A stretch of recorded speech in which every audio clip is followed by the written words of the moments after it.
Mi nombre es Fidelino Calvo Murcia, soy pensionado docente de la Secretaría de Educación. Don Fidelino, ¿nacido en dónde, Fidelino? Yo soy nacido en La Palma, Cundinamarca, Usted es pero un palmero. criado en Bogotá. ¿Cuándo van a arreglar esa vía La Palma, allí por el sector de Pacho? Están pasando los años, No, uno recuerda al Palmero Morales, por ejemplo, al futbolista. sí, lo que pasa es que eso ya no tiene arreglo, eso ya, esas vías medio les hacen algo y las dejan así, eso no. Por cuestión ya de la naturaleza. Sí, también. ¿Sí? Hay partes donde son muy húmedas y las bancadas se caen. Bueno. O sea, ¿se hizo el municipio en el sitio que debería ser o no? Porque a veces pasa, los municipios se Pues hacen... lo que ocurre aquí, como en todos los pueblos del país, normalmente se tratan de organizar cerca a una fuente hídrica, a un río, a una quebrada, a veces sin tener conocimientos geológicos y pues ya empiezan a construir y ahí se asientan y ya. Sí, Pues como decir Gramalote, por ejemplo, sí, de cuenta lo que ha pasado, aquí San sí, Cayetano, San Cayetano, sí. está en Cayetano. Don Fidelino, me lo encuentro en Canapro, Casa Nacional del Profesor Solidaridad, que hace vida, me dice usted que ya es pensionado, que es educador físico, ¿cierto? Hoy en día los que se gradúan siguen siendo lo mismo, educador físico, o ha cambiado también ese título. No, ha cambiado mucho, o sea, la formación que nosotros recibimos anteriormente, hoy la diversificaron como en 6 carreras. Sí, Hoy en día hay el licenciado en educación física, está el compañero de cultura física, está el administrador deportivo, toda una serie de áreas que uno manejaba dentro del pénsul de licenciatura de educación física, solo sí. que ahora las seccionaron en diferentes carreras. Yo creo que de las escuelas, de los jardines y escuelas deberían salir los campeones en el deporte o campeones o formación para toda la vida. Al fin de cuentas es la estructura, cuando uno se va criando, se va educando, educando el cuerpo, porque, pues hombre, en los colegios tienen el tiempo, uno esperaba la hora de educación física para hacer deporte, los que nos gustaba ir a trotar, otros, pero debería hacerse una especialización de los chicos o a todos darle la formación, por eso, o en atletismo, que es el deporte base, usted dirá después qué quiere ser, si nadador, si futbolista, si quiere ser lanzador, pero es el deporte base. ¿Qué hay que hacer? Mire, ahí a veces cuando me tocan ese tema, yo les hablo de lo siguiente: Japón, Finlandia, Singapur. Allá los niños en sus primeros años escolares lo que hacen es jugar, recrearse, cultivar ciertos valores, disciplinas que los forman. Sí, ¿Sí? Las evaluaciones empiezan hasta después de quinto, sexto grado. El resto de ellos se dedican a una cultura, como la palabra lo dice, no solo física, sino mental, para su desarrollo personal posterior. ¿Sí? Y en eso es fundamental el movimiento. ¿Sí? Uno ve, por lo menos yo me recreo mucho viendo videos de motricidad japonesa y uno ve que son escuadras de niños totalmente haciendo todos esos ejercicios con una sincronía y una cuestión que uno dice, eso es trabajo, eso es formación, pero desafortunadamente aquí en nuestro país la educación física se limita a 2 horas por semana, sí. ¿sí? Que no son suficientes. Y no es porque la matemática, las sociales, las demás no merezcan tiempo, ¿sí? Es darle un reconocimiento y un estatus de que no es una costura. Normalmente la tienen es como una costura o un espacio en que, que los chicos terminan allá y desfogan su energía. Pero la educación física es mucho más que eso, es movimiento, es vida, ¿sí? Y más por lo menos en los chicos donde hay inclusión, ¿sí? Por lo menos yo tengo casos de un chico que empecé a trabajarlo a la edad de Juan Pablo, a la edad de 3 meses y llevo con él 8 años. Y un chico que estaba totalmente parálisis, es de una parálisis cerebral y ya mueve su propia silla. ¿Sí? Tengo el caso de un chico que encontré que estudiaba con mis hijos en el colegio Silveria Espinosa y ellos le ayudaban a la mamá porque la mamá no podía llevarlo casi en la silla, totalmente paralizado, esquístico, cerrado. Sí. ¿Sí? Hoy mueve su silla, ha sido campeón, es subcampeón en rugby, ha sido medalla de bronce en rugby por Cundinamarca. Por el departamento de por el Cundinamarca. ha sido, O sea que habría que cambiar el pensum, acomodarlo, ¿qué hay que hacer? O sea, cambiar la concepción y empezar a manejar en esos espacios que llaman ahora de modelos de doble jornada o de bachillerato reforzado, en esas horas contrarias trabajar, ampliar la educación física. Y créame que sería un movimiento genial para que que los chicos absorberían de manera jovial, muy dada porque les llena. ¿Sí? Sí. Muchos talentos, mire, hubo un estudio que hicieron, no recuerdo ahorita el tiempo, pero fueron y hicieron unas pruebas en todo el distrito, a todos los colegios distritales, pruebas de saltabilidad, flexibilidad, todo para detectar talentos. Y se quedó en el estudio. ¿Sí? ¿Sabe dónde deberían hacerse y potencializar a los deportistas? En el Sumapaz. Dese cuenta la altura con los cuales ellos se crían. ¿Se imagina usted el hematocrito de ellos en qué punto anda de los niños si usted los forma desde comienzos? ¿No tendríamos unos campeones de pronto? Sí, es que toda nuestra topografía se presta para eso. No, yo digo, pues, hablamos de Bogotá, Sí, es Sumapaz, que está arriba de los 3.000. Aquí nomás, por decir algo, aquí nomás en pleno centro de Bogotá, ¿sí? Acá en nuestras localidades, en nuestras diferentes localidades se prestan, a pesar de que pueden haber problemas de tipo ambiental y toda esa cosa. Pero la cuestión es el apoyo. Mire, se lo digo por experiencia, yo llevo trabajando más de 20 y pico de años en deporte y discapacidad. Sí. ¿Sí? Ya me hablará de lo suyo. Y lo simpático es eso, que digamos, la base ¿cuáles son? Nuestros clubes, nuestras escuelas deportivas. Sí. ¿Sí?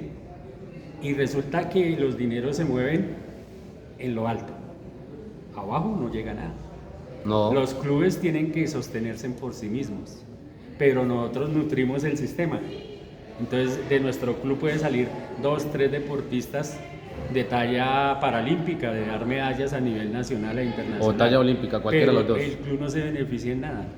Sí, por lo menos yo tengo una escuela de formación deportiva incluyente y nunca la he legalizado porque voy a pagar más impuestos y voy a pagar más cosas que lo que me va a redituar. Entonces yo prefiero como decirle a los muchachos, yo lo dejo a un lado y si usted quiere entrenar conmigo, bienvenido, yo lo entreno, no le cobro, ¿sí? Y lo formo. ¿Hasta dónde llega? El eslogan de nuestro club es hasta dónde quieres llegar. Y de ahí empezamos a trabajar. Sí. Y entonces lo triste es eso, que los clubes no cuentan. Vea, lo que más me llegan son deportistas invidentes, quieren aprender y jugar fútbol de ciegos, ¿sí? Y empiezo a trabajar con ellos. Un solo balón sonoro cuesta 200.000 pesos. ¿Y de dónde salen esos 200? 180, pues del bolsillo mío o de lo que yo pueda hacer. O reunirse 10 y entre todos jugar. Sí. Aquí hay un amigo que es Luis Castañeda que trabaja mucho el tema también de... Pero no, yo lo conozco a él porque yo trabajé con ellos mucho tiempo. ¿Sabe dónde lo conocí? En Lima. En los Juegos Panamericanos. Mire, yo conozco a Luis Castañeda, conozco a Juan Carlos Castañeda, que es el entrenador de la selección Cundinamarca. Con ellos transcurrimos muchas cosas del fútbol sala de ciegos. Sí. Y formamos los balones y construimos balones y todo eso. Pero yo lo que digo es que un balón de estos, ellos los producen, pero un balón a ese precio, a 150, a 180, a un padre de familia que usted le diga, usted como padre de familia, yo le diga, vea, para que su hijo siga sintiendo cómo estamos trabajando, hay que comprar este balón. ¿Y cuánto vale? 150 o 200, redondeando. Yo digo, ¿qué padre de familia puede hacer esa adquisición? No. Él le toca unirse a varios. Él tenía una campaña y lo sigue haciendo en el fútbol femenino y masculino, y es por las diferentes alcaldías, ya sea locales o municipales, en los proyectos, porque ahí hay plata, ¿no? Sí, no, lo que pasa dice, póngase no en mis zapatos, póngase en mis ojos. Sí, y ellos vean, lo que pasa es que vuelvo y le digo que esto se convirtió desde el 2004 en un pulpo. Mire, a mí me ofrecieron Selección Bogotá yo debería ser actualmente el entrenador de la Selección Bogotá, de ese fútbol sala de ciegos. ¿Sí? Pero por mis ideas y mis concepciones, Beatriz Coy, que era la primera que hizo los primeros Juegos Paralímpicos, ¿sí? Me llaman allí al IDRD, me dicen, tráigame toda la documentación, profe, porque usted es el que tiene la especialización, tiene muchos años trabajando en eso, usted es el... Y yo le dije lo siguiente, mire, lo primero, Si yo voy a ser el entrenador de Selección Bogotá, yo no voy a cobrar, porque yo trabajo con el distrito y no podría tener doble sueldo. Sí, usted se recibe ¿Sí? pensión del distrito, sí. Sí, no, yo en ese entonces todavía no, trabajaba en el no era distrito, sí. pensionado. Entonces yo no puedo por incompatibilidad, pero no les cobro. Hago mi trabajo y no les cobro. Segundo, no me haga hacer documentación para perder el tiempo. No, profe, es que usted tiene todo, vea, su palmarés, todo. Porque yo ya había entrenado a Selección Colombia. Y usted no puede entrenar gratis. Y no, yo le decía, es lo de menos, pues hacemos un contrato simbólico y esa plata se la damos a un club o a lo que sea. ¿Sí? No, no se puede. No, o sea, alguna cuestión se hacía, pero bueno, a eso no iba al punto. Le dije, lo que yo no quiero es que 2 días antes usted me diga, mire, no podemos firmar contrato porque es que hicimos una reunión y no sé qué. Antes de eso se lo dije. ¿Y a qué viene esto? El deporte paralímpico aquí en Colombia se mueve por cacicazgos. Sí. ¿Sí? Y esto suena duro. Y de pronto yo admiré y admiro mucho a las personas que dedicaron su vida, pero dentro de esos estaba Luis Castañeda. Él es un cacique. Sí, dentro del deporte paralímpico él fue un cacique. ¿Sí? Él fue. Sí, porque él murió. Sí. ¿Sí? Él fue un cacique. Y es de los que él llegaba a una reunión y se imponía por voto y por no sé qué, o por cosas, o por el desarrollo del balón, ¿sí? Por muchas cosas. En la actual estructura del deporte y la anterior estructura del deporte son caciques. Mire, aquí hay muchachos que han llegado a Selección Colombia de fútbol porque están en el equipo del cacique que debe ser. Y pudiendo haber otros muchachos que tienen mejores condiciones. Eso pasa en el fútbol profesional, exacto, en todas las disciplinas. Sí, yo no me que quejo, no debe pasar, sí. Yo no me quejo nada de eso.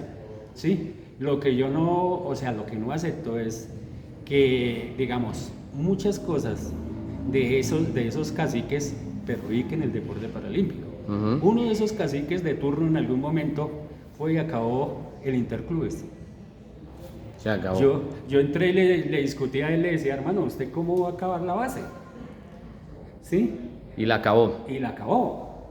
¿Sí? Listo, seguimos hablando con Fidelino Calvo. Bueno, hábleme ahora de su vida, porque hemos hablado de unas palabras que usted dice que ya no es incluyente, que sí son incluyentes, que personas en condición reducida, que minusválidos, que limitados. Hay algunos que se molestan por algunas palabras. ¿Cómo hay que decirles? Mire, yo le comentaba que gracias a la inclusión me excluyeron. Sí. Desde hace mucho tiempo hacia acá se vienen hablando de lenguaje incluyente. Y para mí yo creo que ya eso se convirtió en una barrera más para las personas que tenemos o contamos con alguna discapacidad. Esta entrevista a nombre de Canapro, Casa Nacional del Profesor Solidaridad que hace vida y de Vita 100% miel de abejas, producto ambiental de Canapro. Ese lenguaje se ha ido transformando a partir del tiempo. Que minusválido, Limitado. que limitado, que personas de talla alta, de talla baja, que persona con parálisis cerebral. Mira, la condición es algún anexo a nivel personal. Y alguna vez alguien me decía minusválido. Yo le decía, yo no me creo menos que nadie, entonces a mí ni me va ni me viene. Limitado. Mire, si vieran lo que yo he hecho en esta silla de ruedas, como persona, como profesional, más de uno tendría que quitarse el sombrero. Lo último es personas en condición de discapacidad y eso es lo que normalmente se acepta. Pero entonces yo iba a esto del lenguaje incluyente porque alguna vez... Seguimos en este diálogo entonces aquí con Fidelino desde la Casa Nacional del Profesor Solidaridad que hace vida. ¿Me sigue contando usted la historia entonces? Entonces lo del lenguaje incluyente es simpático, ¿no? Porque... Sí. Y ahora lo que se convirtió fue como en un trabalenguas, que todas tedas, y uno ya ni sabe cómo hablar. O sea, hasta hace poco yo tuve el infortunio de darme otra enfermedad gracias a la vacuna. Y a uno le fue bien y a otros no. No, yo quedé totalmente paralizado. Y fuera de mi discapacidad que ya tenía, me dio otra enfermedad rara que era el Guillain-Barré. Y yo apenas hablaba así. Sí. Que, Pero durante la pandemia, no, después de la pandemia. sí. Sí, yo apenas balbuceaba y entonces yo me comparaba ahorita con lo del lenguaje incluyente, el ustedes, el todes, y entonces resulta que yo ya no sé si estoy hablando con usted y debo decirle tedes o todes, o a dónde le pongo la X o la Y o la Z o lo que sea, ¿sí? Cuando el lenguaje incluyente es usted sabe quién soy yo, qué hago. Eso sí es lenguaje incluyente, Sí. ¿sí? O el tener pictogramas para un muchacho autista, ¿sí? O tenerle un menú en su restaurante en braille. Eso sí es lenguaje incluyente. Pero ponernos a hablar en un trabalenguas que no tiene sentido, lo que hace es confundir a la gente. ¿Sí? Una vez el nieto de un amigo me preguntaba que qué significaba TEDES y yo le decía pues no sé, porque pues antes se decía todo o todas, pero pues ahora no sé qué significa ese TEDES. Esto ¿Sí? viene de la época ahora de Francia, Sí, desde hace poquito de Francia. sí, Sí. y empiezan con toda una teorías de géneros y pues yo decía, mire hermano, pues a mí me preguntan sobre eso y yo le digo, yo conozco dos, masculino y femenino. De ahí en adelante cada cual puede definirse como quiera, ¿sí? Si yo me gusta X género, oye, póngale el nombre que usted quiera, pero no enrede a los otros, hermano, porque es que Eso pasa. nos friegan a todos. Bueno, seguimos hablando del tema de la discapacidad. Entonces, ¿cómo es que está en silla de ruedas? A ver, yo tuve un problema en mi colegio donde trabajaba, me caí en una escalera. ¿Qué colegio? Estaba en el colegio Codema, Colegio Distrital Codema. ¿Qué localidad? Kennedy. Localidad Kennedy. ¿Cuánto hace? Estaba en construcción en el 2009. 2009. ¿Estaba de gerente de Codema quién era? ¿Ismael o quién estaba en esa Sí, época? creo que Ismael era Beltrán. Ismael. Que en paz descanse. Sí. Y entonces tuve una caída, pero pues como uno sabe caer, su flexibilidad y todo, en apariencia solo tuve una fractura de tobillo. Vino un problema de que como era un colegio que hasta ahora estaba en construcción y era un anexo al colegio Darío Echandía, no había coordinadores, nada, solo iba de vez en cuando la coordinadora del Darío Echandía.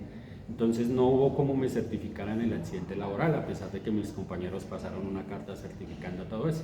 Bueno, yo dije el tobillo, pues no es nada grave. Resulta que pasó el tiempo y empecé a tener complicaciones a nivel columna, se me inflamaba la columna, entonces yo iba a la clínica y me decían que era un espasmo, que era una mala fuerza, que, bueno, se ven un sinnúmero de excusas. Pero yo entrenaba mis deportistas paralímpicos. Pero usted ya no se entrenaba, no. No, yo seguía trabajando. No, por eso le digo, pero usted ya trabajaba con. Yo trabajaba con el magisterio y en mi jornada contraria Sin estar en silla de ruedas. sin estar en silla de ruedas. Sí. Y bueno, y así empezó. Entonces yo iba y me daban analgésicos, cosas para desinflamar, una que otra terapia. En el 2003 viajábamos para Paulina en Brasil. Se me acabó el tramador y yo fui y le dije al médico de la delegación que si tenía, porque pues uno tiene que comunicar todo y todo. Y no habíamos empezado el viaje, me dijo, hay 3 días, hermano, pues vamos y hagamos unos exámenes, porque yo no creo que eso sea un espasmo. Me mandó a hacer unas cuestiones de Resonancias, radiografías. resonancia, electromiografías y todo, y cuando regresé me dijo que era que tenía unas pequeñas fracturas, unas microfracturas en la columna. ¿Y eso es producto de la caída? De la caída. Y pues yo ya, imagínense, yo ya llevaba casi 6, 7 años trabajando así, pues lógico, eso se va degenerando. Se fue resintiendo, sí. Y bueno, yo seguí, fui a pedir tratamiento en la clínica y a raíz de eso me descubrieron una enfermedad rara que se llama Charcot-Marie-Tooth. Eso unido a la lesión que traía me mandó a silla de ruedas. Y después con el tema de la vacuna, peor. ¿Se aplicó una vacuna o cuántas? La vacuna fue ahorita en el 2020. 2020. No, en el 2022, o sea, ya habíamos salido de la pandemia. Ah. Hace 2 años. Listo. ¿Y cuánto hace entonces que se moviliza en silla de ruedas? Desde el 2012. La pregunta que hago es elemental y siempre le he recomendado a mi hijo que ojalá pudiera hacer un curso de lenguaje de señas, un curso de, como la campaña que le digo, vendarse los ojos y jugar con ellos, tener la sensibilidad, porque quienes lo sufren es quien lo siente. El que lo sufre es el que lo goza. El que lo sufre es justamente el que puede decir cómo eso es. es lo que yo digo, el que lo sufre es el que lo goza. Porque, Fíjese que suena irónico, ¿cierto? Sí. Porque el sufrimiento implica dolor. ¿Y cómo así que lo goza? Sí, yo lo gozo. Porque imagínense, ¿qué día hacíamos? A mí hay amigos que van y tengo un deportista ciego que sale conmigo, él va a mi casa y él sabe mi condición y me dice, yo lo voy, profe, y lo saco y vamos y damos una vuelta.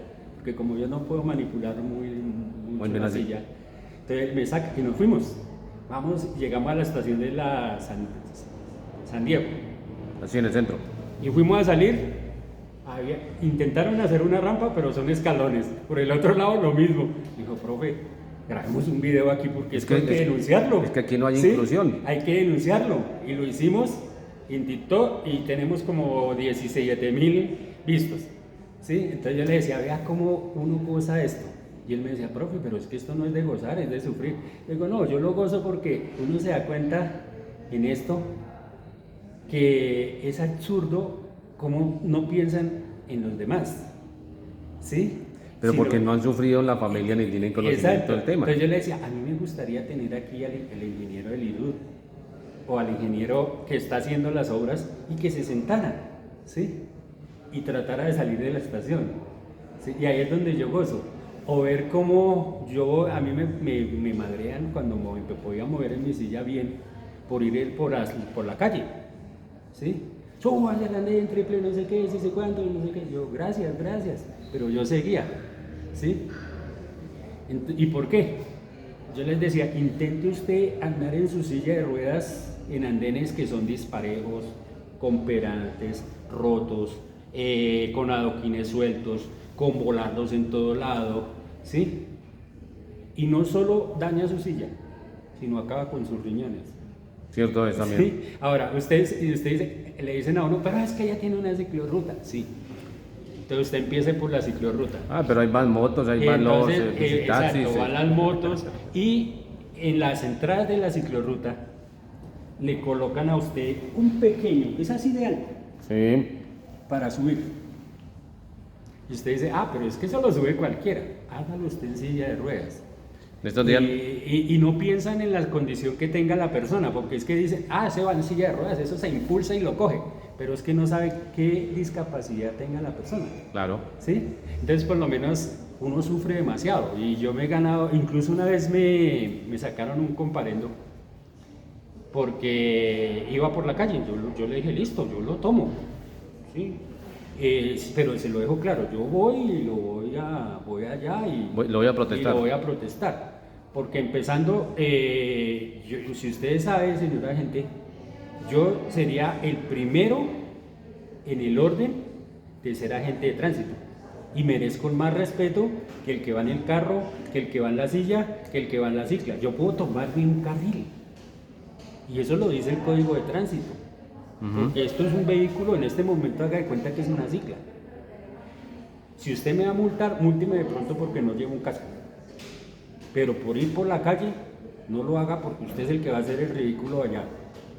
Y así fue. Y le pusieron al fin Y me puso el comparendo. Y lo protestó. Y lo protesté. Y lo ganó. Yo fui allí y lo gané, porque pues es absurdo, ¿sí? Bueno, listo. Seguimos hablando entonces. Espere que quiero acabar con lo que usted le recomienda a su hijo. Sí. Mira, eso que le recomiendas a su hijo es perfecto. Y más que hacer el curso es acercarse a las personas que tienen estas discapacidades. Es el mejor curso que pueden tomar. Y se lo digo porque, mire, nosotros acudimos a Senda, a la pedagógica, hace muchos años, diciéndoles, vea muchachos, el futuro está en el deporte paralímpico.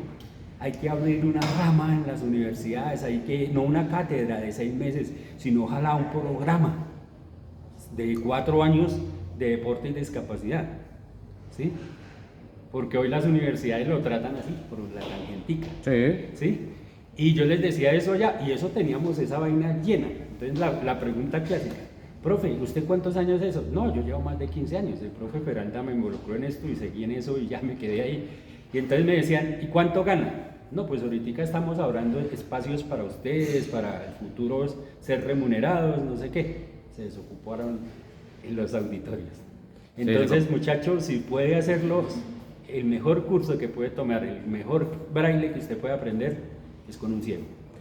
Las mejores lenguaje de señas que usted puede aprender es con un sordo. ¿Sí? Y así con cualquier discapacidad que usted quiera desarrollar, deporte o cultura física o movimiento con ellos, ¿Usted cuándo aprendió? apréndalo directamente.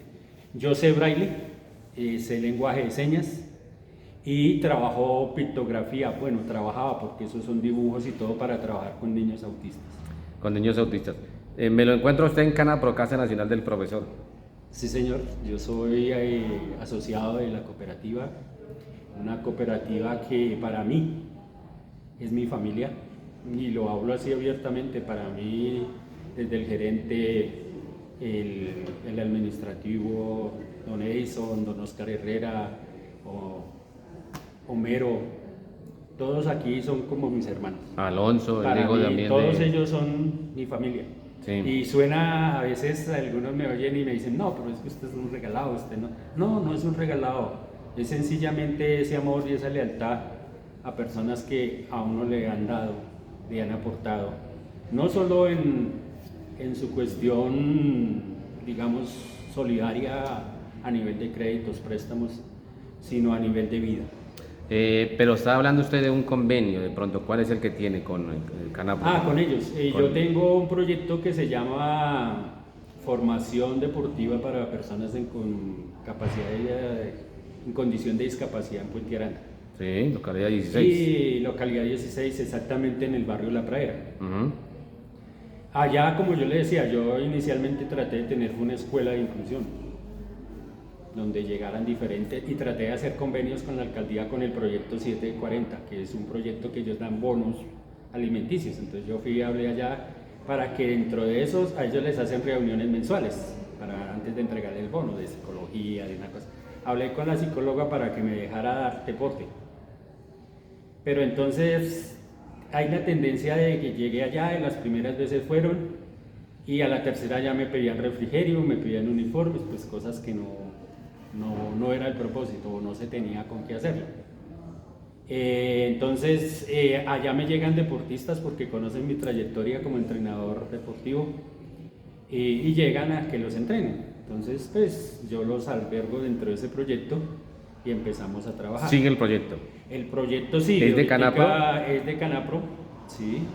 Incluso queríamos extenderlo a los asociados, porque de pronto hay asociados que pueden tener hijos en condición de discapacidad. Sí. Pero hicimos encuestas y todo, y pues resulta que no hay ni siquiera uno que sea miope. Sí, no lo hay.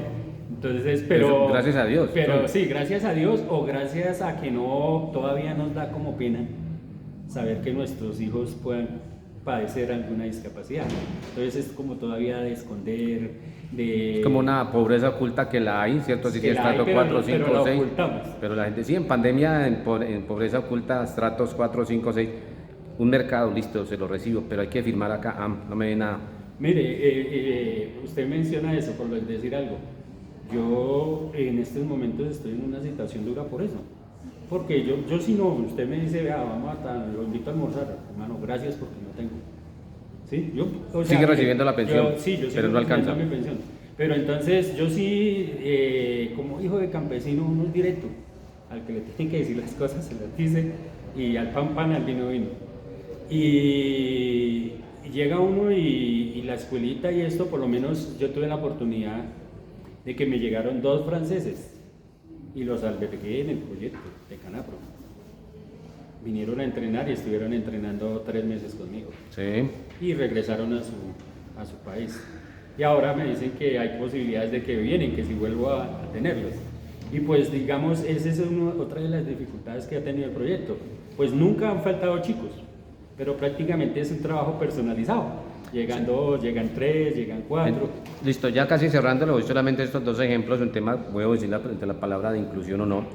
Anteriormente en los baños, en hoteles, hasta en los colegios, en los parques, los orinales eran para personas de 1,60 para arriba, ¿cierto? Y si venía una persona que le llamamos de estatura baja, ¿podía o no podía? No. Entonces tocó bajar los orinales.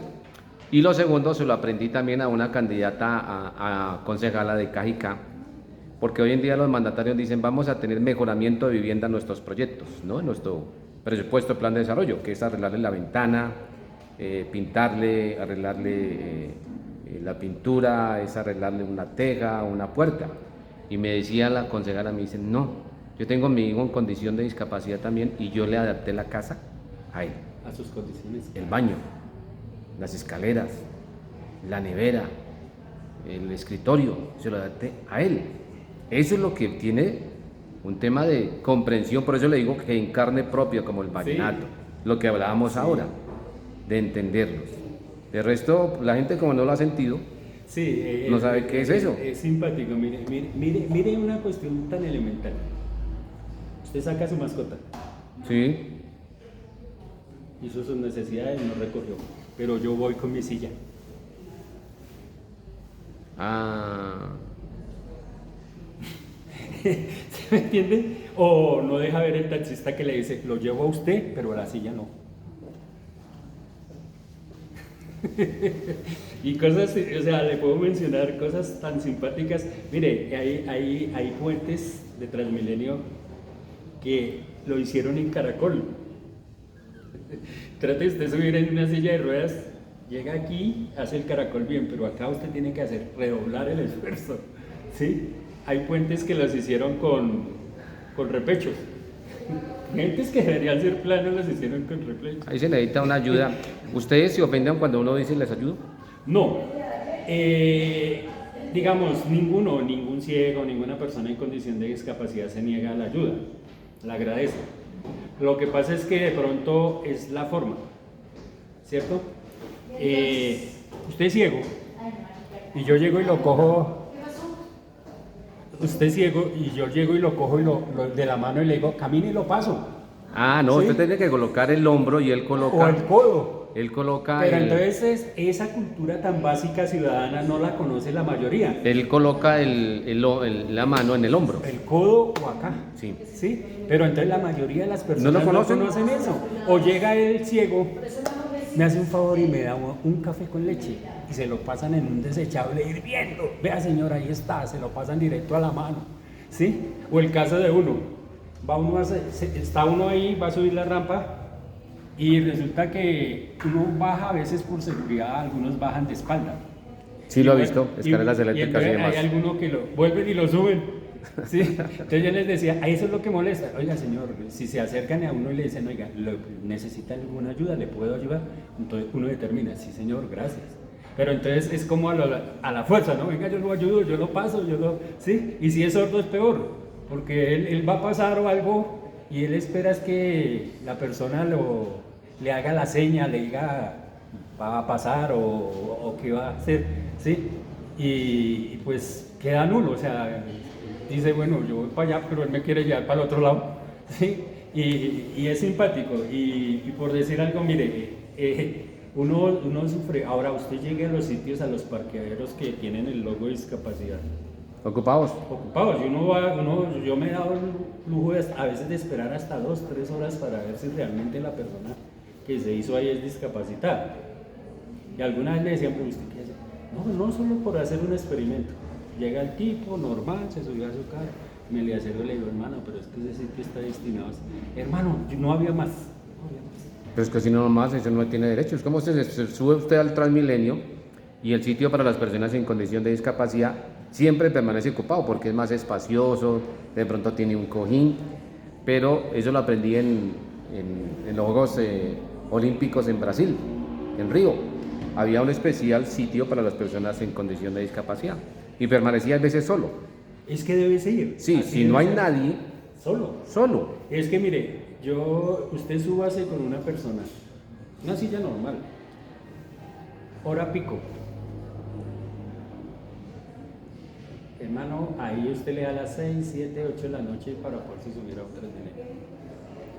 Súbase, inténtese subirse a un SIT. Ahorita la mayoría de SIT tienen rampa. Sí, pero sí. Entonces ocurre un fenómeno genial. Los andenes no están hechos para la rampa que cuando es manual, sí, la rampa queda inclinada, o sea, acompañada, ¿sí? Porque el andén es más bajito, ¿sí? Entonces, si ustedes han visto, hay un fenómeno que están ampliando, esos los están haciendo más altos para que el bus encaje, Sí. ¿sí? La rampa quede a ras. Pero entonces, ahí viene el otro problema. El conductor llega y deja el bus Un acá. poquito más adelante, sí. Entonces la rampa otra vez queda en el aire. Y eso ocurre también en Transmilenio. Mira, esta silla, si usted ve aquí atrás, Atrás, voy a mirar. mire aquí atrás. Sí, Si ve un tubo como nuevo, sí. eso se lo debo a Transmilenio. O sea, Transmilenio se lo pagó, ¿no? No, ¿O no me te lo dañó pagó. la silla de ruedas? Póngale cuidado, fui a subir y resulta que ellos, al estacionar el bus en la estación, a veces lo dejan aquí, a veces aquí pegado, otras veces más largo. Entonces yo tengo que hacer un brinco. Sí. Entonces mientras yo hacía el brinco, ya el señor arrancó y cerró la puerta. Ah, para Me sí. dañó el eje y me partió el este. Pero a usted no le pasó nada. No, pues Afortunadamente. yo quité los brazos, pero entonces me sacaron y yo mirando, el tipo del bus se fue, yo pues, llamé a las personas, vea que me rompió la silla, toda la gente gritó, sí, le dañó la silla, no sé qué, no, que pongan la queja Transmilenio. Efectivo, yo subí, sacaron las fotos, las subí, las mandé allá al este, la respuesta de Transmilenio. Sí, señor, esos son percances que ocurren en las troncales, pero estamos trabajando para mejorar esto. Gracias por su sugerencia o por sus quejas, estaremos mejorando eso. Y les respondí yo, y bueno, ¿y quién me responde? Nadie. Y ahí se quedó. Y ahí se quedó. ¿Dónde aprendió el lenguaje de señas? Yo lo aprendí, yo trabajé en el colegio Jorge Eliezer Gaitán, Sí. y allá hay niños de inclusión sordos. Entonces allá iban personas oyentes que hacían las transcripciones en lenguaje de señas para dictarle clase a los chicos. Entonces a la vez que ellos le explicaban a los chicos, yo iba mirando y ellos me iban enseñando. Ah, Cuando bueno. ¿Y en cuánto preparábamos- tiempo lo aprendió? Es que, digamos, ahorita yo tengo un poquito, por el problema que tuve de salud, no tengo motricidad. Eso es la habilidad que uno tenga a nivel motriz. Al principio uno briega porque tiene uno que empezar a adaptar los movimientos. Pero normalmente, por eso yo les decía, si quieren aprenderlo, busquen un software. Porque así es que se aprende. Ahorita por lo menos hay personas, creo que hay instituciones, fundaciones que le dan a usted el curso mensual, le cobran 30.000 pesos. Hay que aprenderlo. ¿Y dónde aprendió el lenguaje braille? En el INSE, y allá me lo enseñó Enrique King. ¿Cuánto tiempo demoró? Yo duré inicialmente duré casi 4 meses. Sí, porque bregaba porque yo lo que usted decía, pues yo lo aprendí a escribir mirando. Sí, entonces cogía mi reglita, el 1 es el punto, el 1, 2 es B. Entonces, pues yo miraba y pues me quedaba fácil. Entonces llegó y me dijo, no, eso no es así. Véndese los ojos y ahora sí, coloque la reglilla. Ya empezaba con la dificultad. Coja su punzón, escriba el abecedario. Y fue madre, algo que yo viendo lo hacía rapidísimo, ya tardé más. Por lo que estaba viendo. Claro, ya vendado la cosa es diferente. Y entonces él empezó, ahora sí vamos a trabajarlo, ahora léalo. Porque yo lo cogía así y lo leía, que lo miraba. Entonces ya, ahora sí empiece. No, pero yo veo un poco de puntos ahí iguales. Me dijo, ¿sabe qué? Cárdese los dedos. Le toca a uno hacer más sensible los dedos para poderlo leer. Y así ya aprendí a leer libros que me prestaban allá en la biblioteca, los audiolibros. La práctica Y- hacia y- el al maestro. maestro. Y por eso le digo, o sea, y es una invitación que le hago a todos aquellos, especialmente a los educadores físicos. Que Oye, no, yo no creo que no solamente a ellos, uno necesita también, Todo el mundo. en un tema de un accidente, y si hay una persona, por ejemplo, sorda, Mire, yo quedé aterrado y es algo que me afloró. Y esto no es cuña ni es que yo quiera cambiar sus convicciones religiosas ni nada. A mí me pasó un día que llegó una persona a mi casa, golpeó. Sí, yo salí y empezó.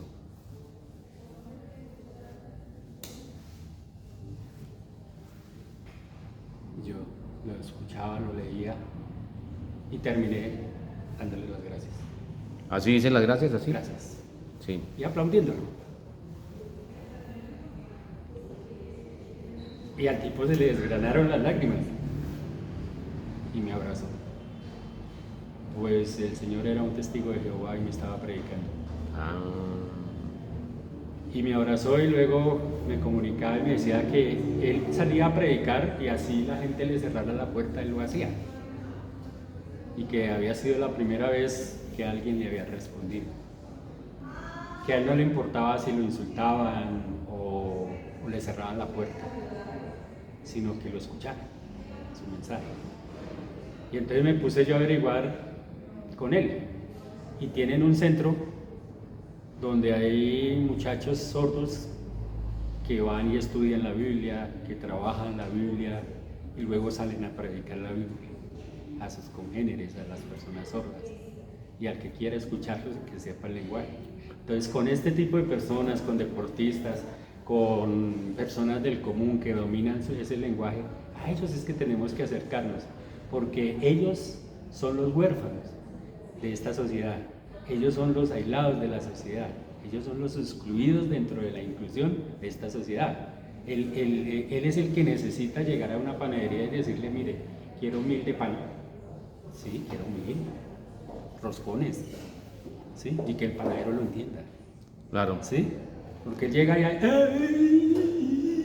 y la gente en vez de apoyarlo o algo se burlan. Sí, Miren claro. ese estúpido allá como trata de hablar, ¿sí? No, él está exigiendo un derecho.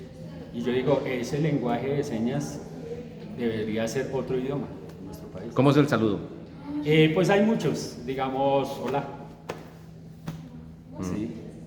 Podemos también diagramarlo por letra por letra, sino que como le digo ahorita, Sí, motricidad. tema motricidad. Otro, sencillamente, Sí. fraterno. Porque importante es saludar y ser saludado, Sí. que eso es interesante para ellos. Y como les digo, la mejor forma de aprender es con ellos.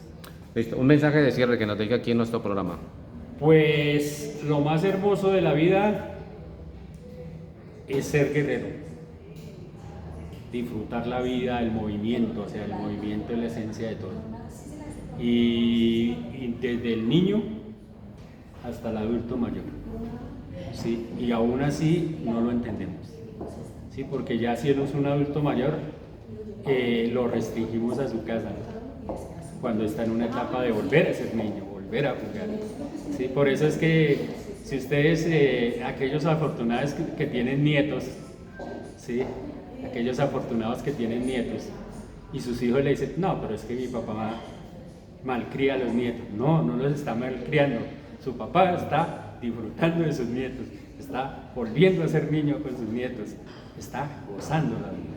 Listo, me alegra saludarlo aquí en nuestro espacio y a nombre de Canapro, Casa Nacional del Profesor Solidaridad que hace vida. Ahí está el nombre completo, Solidaridad que hace vida, y también de Vita, 100% miel de abejas, producto ambiental de Canapro. Me alegra saludarlo y muy amable por Y atenderme. cuando quiera lo invito para que vea el trabajo que hago con los chicos. Con todo gusto lo haré. Bendiciones. Ya, porque aquí tengo un video aquí. Y eso es lo que gracias a Canapro se hace. Sí, gracias a Canapro y